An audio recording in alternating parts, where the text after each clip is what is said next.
Welcome to the Grow Your Law Firm podcast, brought to you by Pilma. This podcast helps lead lawyers to more growth, profit, and freedom. Here is your legal marketing expert and host, Ken Hardison. Well, hello, everyone, and welcome to another episode of Grow Your Law Firm. And today we have the honor and the privilege of having Dana Brooks with Fasig Brooks out of Tallahassee, Florida, and other parts of northern Florida, I guess, also. So thank you for being here today, Dana. Well, thank you for having me again. It's great to be back with you guys. Yeah. So tell us a little bit about yourself and your law firm and how you got started in all this stuff, because you didn't always do this. You got started a little later in life. I did. I graduated law school 3 days before I turned 40. I had done a few things before that. I'd been a medical malpractice defense paralegal for many, many years, probably about 14 years. And I did a lot of that.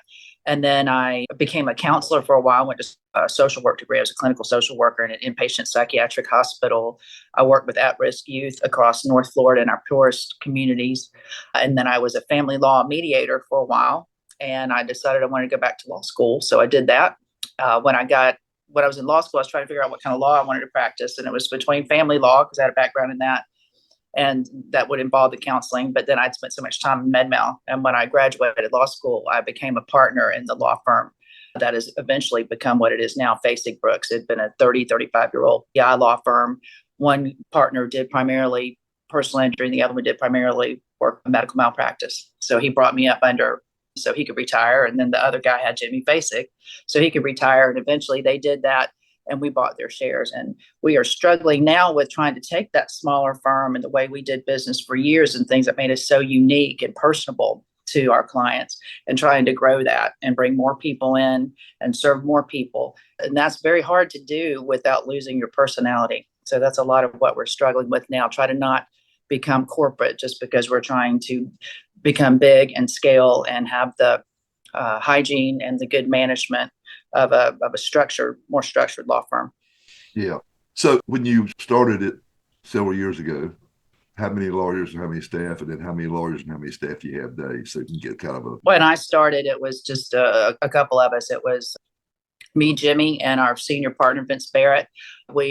Jimmy managed maybe 3 paralegals under him. Vince Barrett and I did medical malpractice. So we had that set up differently. We had, that takes a bigger staff. Back then we had legal secretaries. None of your listeners who graduated in the last 10 years will know what that is. That was a real job. And man, I wish I had one of those now. I think I would use that person as an executive assistant. But a legal secretary used to be the person who kept you from malpracticing and screwing up and embarrassing yourself. But we had those, and we had paralegals, which was a paralegal like me, not so much a case manager, which is what you hear when you hear paralegal in the plaintiff's world and the defense world. That was a quasi lawyer to build her time, and usually her. So anyway, we had those kind of people, and that was just maybe and a bookkeeper and a receptionist. So maybe you had 7 people in the whole firm. And now we've got teams that have 7 people on them. We've got 5 productivity teams. We're changing our model right now. Now we've got a COO who's a lawyer. We have a director of marketing, a professional level director of marketing. We have someone over HR. We have a business manager. We have a director of intake. So those are the managers that are under Jimmy Fasig and me as the primary shareholders. And then we've got 2 junior shareholders that are coming up that we hope to be able to, turn the firm over to eventually. And they all are, the 2 of them plus 3 others have a team concept.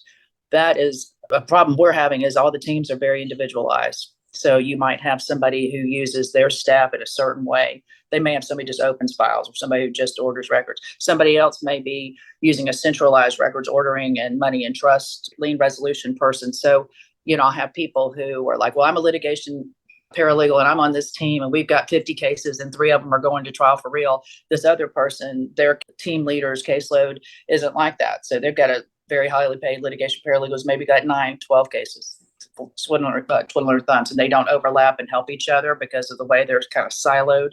So that's not working for a scaling type of a model unless we change to more of a franchise model, where each team can have certain benchmarks they have to meet, but then they can run their team and utilize their resources the way they see fit without it looking like paralegal 1, paralegal 2, pre-suit 1, pre-suit 2. It's just the standardization of that sort of thing is very difficult unless you're starting a firm from new, when you're trying to change something that's been in existence a long time. And that's a very difficult transition we're learning.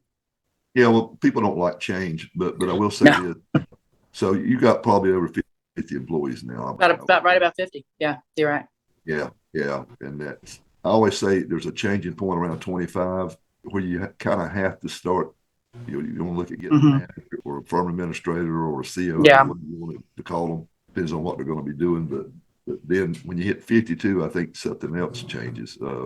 What you're entering into is the difficulty with scaling once you get big is if everybody's doing it different ways, you got to onboard new people. You got to have systems in place that everybody's doing everything. So when you train somebody, they can go over to one lawyer or another lawyer, so everything's uniform and everybody got the same rules. Yeah. So you do have a challenge. You got a big challenge. It's a real challenge because, like you said, nobody likes change, that doesn't make Fasig Brooks a great place for you to work because we have always been told we change too quickly. But this is real change. When you get into the 50 plus employees, you got a lot of laws you have to comply with. There's a lot of new things. There's a lot of new things you have to deal with. You can't just be Dana and Jimmy's, fun thing that they're doing with their friends. You've got to, advertise. You have to give people opportunities. You can't have people supervising people that make less and can do circles around them. I mean, if you do, you're going to have a lot of problems. You got to make sure it's legal. Want to make sure it's also moral, ethical, but you also want to make sure it's reaching your goals in your firm, which is we all need to get along. We all need to serve the clients in the best way. We need to distinguish ourselves from our, cutthroat competitions that's barking at us all the time. And you have to have some way to do that other than just kind of lofty generic goals. You have to actually have a plan for that, and that's what we are struggling with. But we use a lot of consultants and we get a lot out of these masterminds like with you, Ken, and that's basically how we figure it out. We go to talk to other people and we discern ultimately what best practices are in these particular areas. Yeah, I remember the first time I went down and visited y'all, you really didn't have a dedicated intake department. Now you got a dedicated intake supervisor. So I mean, yeah, and that's, like everybody else is struggling with, it's how to get the after hours coverage, how to structure it, how to leverage offshore people if you want to do that, if that works for you. So it's a lot of trial and error. And one of the things that we're learning and we're having to be very wary of is we do go to these conferences and we do go to these mastermind meetings and we'll hear something new and great and wonderful. And somebody will say they're doing a great job with it. But we've learned that even though there's nothing unique about what any of us are doing, our culture is unique in every single one of our law firms. And so these things that may be really working for another person, their culture may be set up to where their people accept it a little bit better. So not every option that we hear about is going to be a good fit for us. And that's why these mastermind groups are great, because you get to hear from people and you get to learn from their mistakes so you don't go down that same road. By the way, I was thinking about change. I got a speaker at the summit, which is May the 14th through the 16th down in New Orleans, which you're going to be on. I will be there. Yeah. You'll be on a panel too, if I remember correctly. Yeah. But I got this girl named Andrea Olson. I read a Harvard Business Review article that she wrote about getting people to accept change in your business place. And she's written another book, but she's writing a book on that. And she's going to talk about how to get your partners to accept changes, because we have some people in masterminds or some people that come to our events that the partners won't come. They want to do it the same old way, and the deal is we know you've got to change with the times. You got to pivot. And so she's going to talk about that. Yeah, so I'm looking forward to that, because I see that in masterminds. I can see sometimes when they say, we had one guy that his partner, he paid for the mastermind. He wouldn't agree to pay for it. So he paid out of his own pocket. That's too bad. Yeah, he left the firm though to start his own. Yeah, that's what. Well, your heads aren't in the right place. You're not yoked. Yeah, you're not aligned, and that's so important. Everybody's got to be aligned as far as what the end game is, what the goal is for the firm and everything. And I think that's, I think partnerships are like marriages. I mean, they are. You got to have the same vision, and you're gonna have ups and downs. You ain't always gonna agree on everything. That's okay. I think it's just, but you got to agree on the major deals, if you don't, I call them deal breakers. You know what I'm saying? Deal breakers, and that's in marriage and in partnerships. Nobody's perfect, and we all want to get on each other's nerves, but the bottom line is we agree to disagree, but we agree and align on the major things in the law firm. Yeah.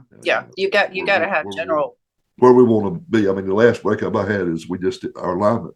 We were aligned to start with, but then I wanted to keep growing, and she didn't. And you got a partner that's ready, satisfied, and I won't satisfied. Never am. And we had to part ways. Ways. Yeah. So I appreciate you talking about the masterminds. I mean, how long have y'all been in the master? You and Jimmy, how long have y'all been? Since I would say 2018 sounds right. Yeah, so about 5 or 6 years. Yeah. It was a game changer for us. I've seen you grow a lot. You have. Yeah. You have. I mean, we have. We've grown geographically, and we've grown. Another challenge that we're looking at now is growing, not just geographically, because we learned how to do that really the wrong way. We could tell you how to fail at that. We could tell you how to lose $2 million in about 6 months. If anybody's interested, go offline with me for that. But quite seriously, we've looked now at smart geographic expansion, whether you need to staff those offices or whether you need to play the Google game. And everybody who's dealing with them at our level knows what I'm talking about. They run your life. You do. Yeah. They inform a lot of your decisions and a lot of your money. I don't like that, and I hope that changes eventually. But right now, that's the world we live in.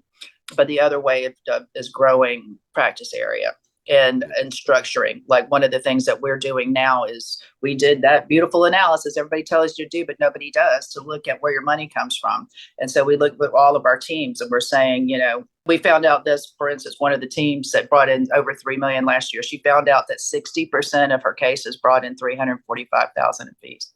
60% of the cases brought in $345,000. Don't you know she kicked herself in the ass when she learned that?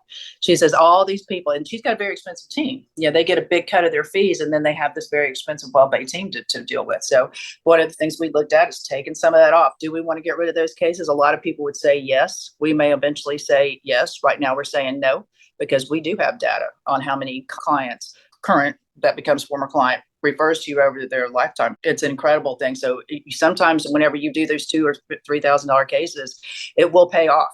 It will pay dividends to you. So we don't want to get rid of those people entirely, but we're going to look at numbers, teams. And so now we've got an associate who's going to do that. And we may end up growing those associates. That may be, and then we have a feeder for those big teams should they leave or it doesn't work out, somebody wants to retire, something like that. So you've got somebody who's trained up the right way. We've had a lot of problems pulling people over from defense. People who are incredible defense lawyers do not do well on the plaintiff side. It's just a totally different way to work. There's less emphasis on the legal parts, much more on the client development and helping them and the counseling part of that. And not everybody can make that transition when they want to go and shut the door and work on one project for 4 or 5 hours uninterrupted. That's not the plaintiff's world. Some people right out of the box, right out of school, they're not set up for that. Sometimes that's a great thing. Having somebody, I've got a law partner, I've got 2 shareholders. Jimmy Fasig is one of them. Kimmy Hogue is another one, and then another lawyer partner who have never worked at another place. McDonald's and Burger King were in college, and then they worked at Fasig Brooks. So while in many ways that's great, they don't have any perspective. So they have no idea what a typical law firm is like and what they would have to do if they had to grind through it like Carrie Roan and I did. So many other people came up through the defense. So in some ways it's good, some ways it's bad. And it's good to have a complement of all of those people, I believe. But the challenge now is how to grow. And what I had to do, my biggest challenge last year, my biggest challenge was get along with people.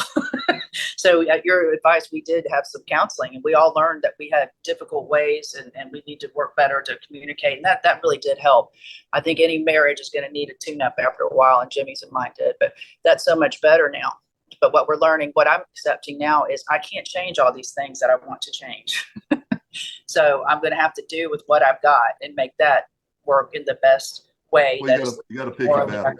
It's just like everything else in life. You got to pick your battles, 100%. But the ones that are really important, you need to stand firm. And I'm trying to make solutions that make people happy. I'm not trying to change your DNA, but you got to do certain things. You got to meet these financial benchmarks. You got to, turn over cases this much. You got to do this much. But I learned this: don't try to make every lawyer a marketer. Most of them are not. Most of them are terrible at that. So if you got somebody good, lean into that. So I'm not changing people anymore. I'm putting the people where they can do the best and be the happiest. A lot of lawyers encourage their lawyers to go out and get cases. I just never did. I'll tell you why. I was afraid that if they got really good at it, they'd leave me. Why do I need you? So Right. I wanted to be the rainmaker, Sure. marketing and everything, and then let them work the cases, and it worked out okay. I mean, but I know I probably could have made more money, but I wanted them to be. I don't know. I wanted them to Rainmakers make them. They make depend the on money me. for a reason. If it weren't for them, that's why intake's the most important thing next to your person who answers your phone. I mean, there's nothing else for all those brilliant lawyers and staff to work on if you fail at your job to make the phone ring and to have some clients. So to me, it turned out that rainmaking was the easiest thing for me to do. And it was the most important. So like I said, I lean into what I do. I'm very good at getting my face in front of people and getting clients and creating. You got some unique things. Can you tell our listeners all the different things? Because y'all got a TV show, right? Yeah. Yeah. We've done a couple of television shows. One for 9 years was a legal call-in show. That was really good. If you are a new person in your area or you are a minor person in your area and you want to get some instant credibility, consider something like that. A 30 minutes, like it's like an infomercial time is what you're buying, but you can fashion that in any way you like. We put ours in a way that gave us an air of authority. We were behind an anchor desk. It was the same anchor desk everybody saw their Channel 6 news people use in our area. We use their studio, their cameras, their everything. So it looked like we had legitimacy. And so we answered legal questions. We brought in other experts in other areas. It wasn't just PI law. So it looked like we knew a lot of big players. So that's a lot of things. Your perception is everything. And so if you're in a new market or you're a minor person in a big market, you might consider something like that. It's a lot cheaper than buying individual ads. Now, yeah, they got to watch you for 30 minutes, but you're playing your ads on during the time it's captive. Right. And believe it or not, your competitors will start buying the commercials before and after you. So I would recommend doing that, especially taking some mileage if you want to be on television. A lot of people can't afford TV, and a lot of people think that's not worth doing anyway because everything's on streaming now. I tend to have to agree with that. But we do that. We do podcasts. I had one that I did during the pandemic that was very congruent with a lot of my personal and professional efforts to promote and protect women and girls. I wrote a book on feminism. And so the Empower Plant was a group I did, and I brought in women leaders, talk about legal issues, but anything else that would be involving women. Jimmy Fasig wrote a book, Come Back Stronger. But Jimmy actually went to jail. He was selling cocaine while we were in law school. Well, he was in law school, got caught, went to jail, turned his life around, came out, had to study, work hard as a paralegal again for 5 years so he could sit for the bar. Took it, passed it, blew it away. And so he's been a lawyer only a little longer than I have been, even though he went to law school much earlier. But he shares his story. He did the book. We started a TV show called Come Back Stronger. Again, infomercial, same, broadcast TV. But we'd bring in people who'd overcome incredible adversity and come back to make their lives stronger and better and help the lives of other people as well. So that makes you look very magnanimous and like you very much care about other people's success. And you're not just an egotistical trial lawyer. So how you use your media is just as important as how you spend your media dollars. Because some things, we can all have the same budget. We could all do the same things. We're going to get different results because of our personalities. Jimmy and I are very rich personalities. So we get a lot of attention for that. I'm blessed with probably the best physically attractive group of lawyers you've ever seen. So of course they're on buses, billboards, car wraps, TV. Of course they are. I got a lot of women lawyers. We're 75% women owned. For a while there, we just hired another lawyer. We just hired the associate. She's a woman.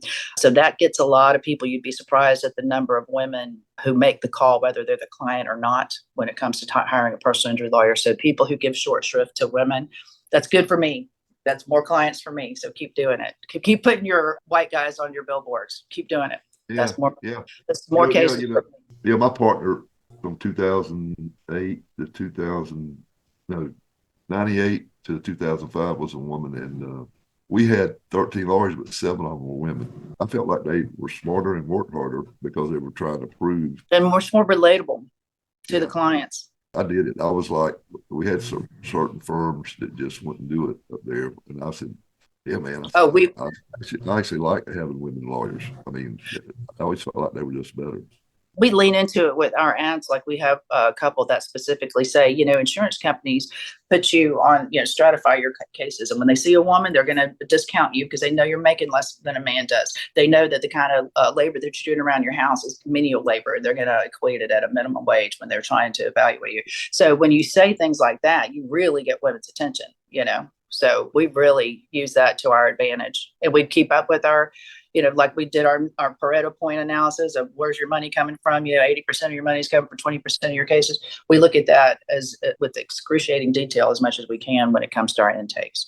Who's calling us? Why are they calling us? What time of day? Who did they ask for? What was it that prompted them? And we do find the women-oriented ads or people respond well to those. So what would you tell a lawyer listening to this, like 3 words of wisdom if they really want to grow their practice? I mean, what would be like your 2 or 3? Some form of consulting masterminds. You've got to get in front of other people. You can't do it at home because those are your competitors that you'll be talking to. You got to go to some groups, like you facilitate them, but we also go through a group called Vista, and that's helping us with our management. We've gone through another firm that helps us with the personality management, the scaling up type thing. Now, you can't do all of that at once, time or money wise. So you might want to dabble in some things. We've dabbled in some of other masterminds that are more geared toward marketing and digital marketing. That wasn't a good fit for us. You learn that pretty quickly. But I would say get out of your head and your place. You can read every book in the world, but you got to go talk to some other people in these mastermind groups that have done this, tried it and failed. And you can say, well, they're different than us. Maybe we could do it, but we would need to do it this way. We hadn't considered that they've experienced. So now that's going to inform our decision going forward. I would say masterminds. Yeah, go ahead. No, I'm just saying I agree with you wholeheartedly. I've been doing masterminds. I mean, I've been running masterminds for over 15 years, but I've been masterminds over 30 years, participating in them. So yeah, we tried to do that locally with the plaintiffs bar. It was like a round table, and then they kind of got real formal with it, made it a justice association. But again, that's great for the practice part of it. But for the practice development and the marketing and the management side of it, you're going to have to go outside of your little area where your competitors are. They're not going to give you those kind of secrets. Let's see. The other thing I would say is the personality management. You're going to have to figure out what people's lanes are, and you need to empower them to do what they need to do. And you need to make sure that you have ways of respectfully sharing diverse opinions. So don't give short shrift to the interpersonal dynamics of growing a law firm. In fact, that's the biggest part of it, is dealing with those personalities, because you can see their wheels moving when you're talking about restructuring. They're thinking, I'm going to make less money. I'm going to have less people. I'm going to do more with less. So you've got to always be, you've got to be selling within your firm, just like you're selling out your firm to people outside of your firm. And you've got to be able to back up what you're doing. So managing the personalities, masterminds. The other thing is you got to really watch cash flow. It's very hard to do in a plaintiff's firm. And it's very easy. Every one of us does it. You hear it on the masterminds, don't you, Ken, where everybody will go, well, you get 1 case, you pay for that. You get 2 cases, you pay for the whole thing. You can do that level of thinking to yourself to the poorhouse. You can 1 case pays for it yourself to the poorhouse. So you really do have to watch cash flow. And so many of us are really bad about that because we get big hits. And so we'll be like, we're broke a couple months, but now we're in high cotton, whatever. But there's got to be some discipline to that. And most of us plaintiffs lawyers are not money people like that. We're not the detail money people. We don't want to be like we were on the defense side when we had so many widgets, so many hours in a day, and you could only bill so many of them. You had so many people. So it's pretty easy to figure out how much money you were going to make. It's not like that. And you have such big windfalls, you don't really get uptight about it. It always seems to work out, but that's not a way to plan, and that's not a way to scale. So masterminds, watching personalities, and watching cash flow, I think, were the 3. I'm actually, believe it or not, I'm going to be speaking at the summit first day on the 7 levers of cash flow, and 7 things. I've done it to our masterminds, but I'm doing it for the summit about it's 7 things you got to look at that you can just tweak here and there and really increase your cash flow, because burn harnish. Yeah. If you don't wash it, it costs you a lot of money right now. It used to be, you take a couple $100,000 out on a line of credit for a couple of months, maybe $5,000-$10,000. It's a lot now. Interest rates are high, and then they'll get you with the closing costs of your lines and all that kind of stuff. So, and then with us, again, cash flow management, it's just, we still front our costs. That's crazy. We stopped doing that this year. So cash flow. Whenever you get to a certain level, you get almost careless with it, but you'll regret that later. So I want to ask you, I want to go back to that thing. So you quit doing that. What made you quit fronting the cost? My last tax bill, man. I've come tired of paying taxes on this man income. But that's what happens with us with cost. You get a bunch of costs back, and it looks like it's some kind of income all of a sudden. You're like, whoa. So I get tired of that. I know how much money I have available to me and I know how much I pay taxes on. And when those are that big of a difference, I'm like, okay, uncle, I'm done with this. Don't do this anymore.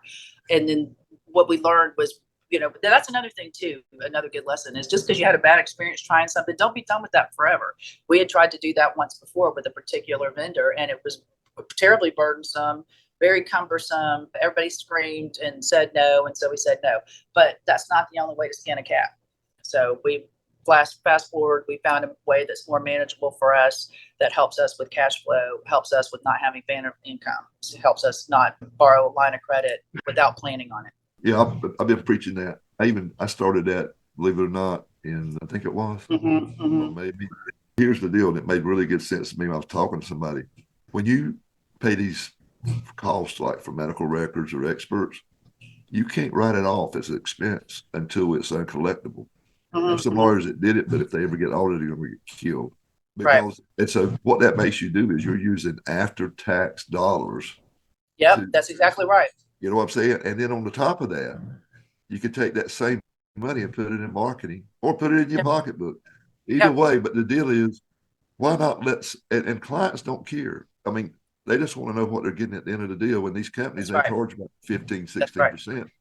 But who cares? Because it's usually not that much money, but when you got 300, 400, 500 of them or 1,000 of them, it's a lot of money, That is. I mean, that is. And it was money we were loaning with after-tax dollars that we were not charging any interest on. Yeah. So it was just absolute lunacy. It's okay, like I said, when you've got 50, 60 clients, that's manageable. Especially when we were doing med mal, there was write-offs. Not every med mal case pops for sure, and there's lots of costs. But this other way is just, it's not working. So that's one of those things. If you're not, there's so many of us lawyers who are not money people, and we just want our accountant to come in and do the very things that they have to do. But if you're not one, you got to work with one who is, get you one who is, if you're big enough. If not, consider a fractional CFO, but get somebody who knows something in charge of your money. Yeah, I agree wholeheartedly, because I had a fractional CFO, and we got real close to predicting what we would do each year. Not complete, because you do have those outliers. Right. But as far as taking those out of the picture, we could kind of predict, we know our average length on desk is this. We know our average fee on this type of case is this, and we know what our expenses are, so to run these cases. So we could project. I mean, we always want 100%, but it was a lot better than just sticking your finger in there, and seeing which way they're blowing, which is what most plaintiffs lawyers do. They hit a big case and they go out and buy a boat or a plane. Yes, that's right. That's right. And then redecorate your beach house. Yeah. And then they have a bad 2 months, and they're sitting there having to go into their line of credit. So anyway, good words of wisdom, Dana. I appreciate that. Sure. And I look forward to seeing you at the summit. And me too. It's always a great several days there. It's great networking, seeing a lot of people, get to have some offline conversations with people you only see on email. So it's great learning, but it's great networking. Wonderful opportunity. I can't wait to go again. All right. Thank you. Until next time, this is Ken Hardison, dedicated to your success.